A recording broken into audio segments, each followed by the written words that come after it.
My name is Alyssa Borsaqua, and today I will be talking about what I think it means for a non human animal to be a subject of life. In order to understand my thoughts on the topic, we must first thoroughly understand, by definition, what a subject of life is. According to Tom Regan, a subject of life, by criteria, sees all as capable of having moral rights. He includes in his theory that inherent value is given both to moral agents and moral patients. To clarify the distinction between both, a moral agent is a being that has a multitude of sophisticated abilities. This includes being able to determine what is moral or immoral and executing a behavior based off of their belief. They are able to process morality in their decision making. A moral patient, however, does not have full ability to control their own behavior and therefore are not fully held accountable for their actions and their decisions.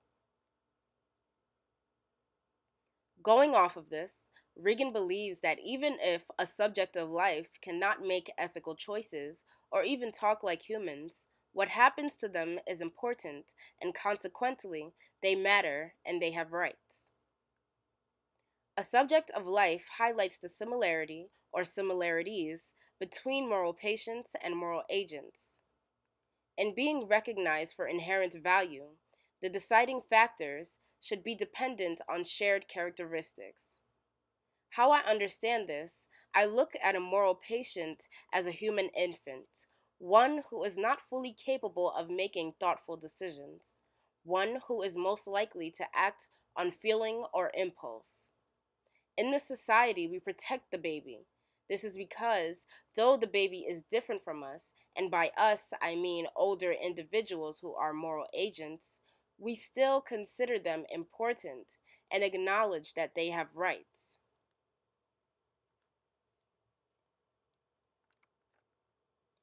It is our job, then, as moral agents, to advocate for these moral patients because they cannot do so for themselves.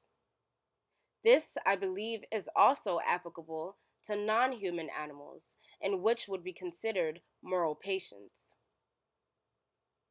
In making this statement, I just came to a realization about something I was confused about earlier. On page 23 of our Animal Ethics Reader by Armstrong and Botzler, Regan states that not all living things are subjects of life. In the sense explained, thus, not all living things are to be viewed as having the same moral status. At first, I was completely off theory, as I began to think that this was subconsciously talking about plants. I could not understand this statement at all. Now that I have thought about it more, though I still may not fully comprehend it, I have an alternate perspective on it. Please bear with me as I analyze my thoughts. I am thinking about those who potentially can be moral agents, however, even while being capable of knowing what is moral and immoral, they still choose to make immoral decisions. This human would then not be considered a moral agent if this is a continuous way of their lifestyle. Therefore, they have a different moral status and are not considered a subject of life. Because they ignore rights, is it then fair to say that they themselves should not have certain rights? Tom Regan also highlights that his theory involves more than being conscious. Subjects of life are those who have beliefs, desires, perception, memory, and emotional life and welfare interest. I chose to go more in depth with animal emotion because it is a subtopic of subject of life that critics attack the most. It is something that is denied and thought to be made up. This brings me to the second philosopher of my choice, Marion Stamp Dawkins. On page 121 of our Animal Ethics Reader, with respect to conscious experience and pain, Marion Dawkins states that animals have a conscious awareness of pleasure and pain analogous to that experienced by humans.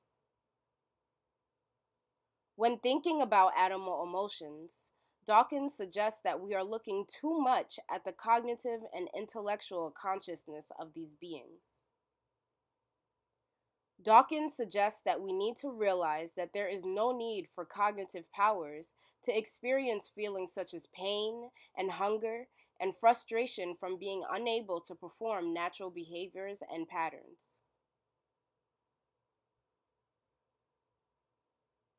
We are constantly seeing the horrible conditions that non human animals are put in when on factory and family farms. The animals have high cognitive abilities, however, that is completely ignored in these conditions. After watching If Slaughterhouses Had Glass Walls, we saw how animals are packed like sardines, breeded like machines, and are often sick. Also, because they are forced to grow unnaturally fast, they are expected and exposed to injury, sickness, and unbearable pain. When we are doing this to animals, we are ignoring their feelings and thus ignoring the fact that they are indeed subjects of life. The social behavior and social organization is not recognized here. Instead, we rob these animals of their friendships and emotions, and in turn are robbing ourselves of emotions by not building that companionship. In recognizing a subject of life, we are also recognizing emotional experiences.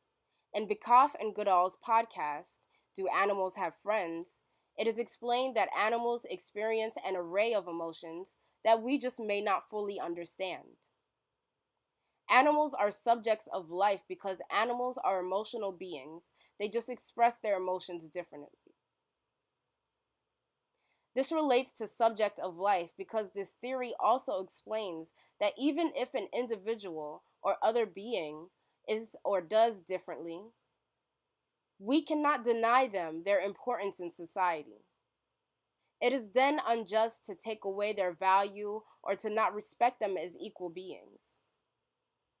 Knowing and respecting the difference of emotional experiences between Homo sapiens and non human animals brings me to another point of Dawkins. Instead of looking at cognitive and intellectual consciousness, she suggests two approaches in dealing with non human animal function: functional and mechanic. The functional approach examines the role of emotion in human behavior and then asks whether the function is the same in humans and non humans. This entails looking further in detail at how functions are executed. This makes us define emotions in a way of looking at what non human animals do and seeing if there is evidence of similar functions within us. The second approach is the mechanical approach, which similarly looks at the underlying emotions of actions and mechanisms and seeing if they are similar in ourselves and other species. For example, when looking at physiological and behavioral changes when we are happy or angry, is doing just this. We are more alike than different. And combining both approaches, we'll realize that only by understanding the mechanisms and functions in ourselves can we begin to understand what this looks like for other species. Animal emotions are real. Though they are expressed differently, this does not mean that they are not significant. Therefore, it does not take away, but only adds to the belief of non human animals being a subject of life. It is important when discussing notions and ideologies that we acknowledge arguments against them. One philosopher that brings a very interesting insight and aspect to the topic is Carl Cohen in his reply to Tom Regan. He acknowledges the value of animals, but puts more emphasis on human life. He believes that Regan's subject of life puts animals and humans in the same category. Cohen believes that this notion puts too much emphasis on interest, in which many may interpret this as humans' rights are only given because of our interests. This does not acknowledge that we, as humans, are too complex for this exception. I agree with him that our rights come from multiple aspects that we individually possess.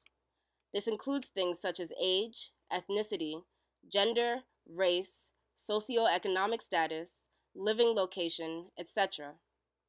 An example I have used in one of my assignments for this course is when I mentioned how, if you think about the king of the jungle, being the lion, they have a larger role and demand the respect of all. It is similar to here in America, as people have different rights. Some people are deemed superior or even having a larger role in society. More power is given to different people. For example, a white man in society will have a different level of power than a black woman. I do not believe that animals suffer from issues based off of discrimination, but they do have different levels of power.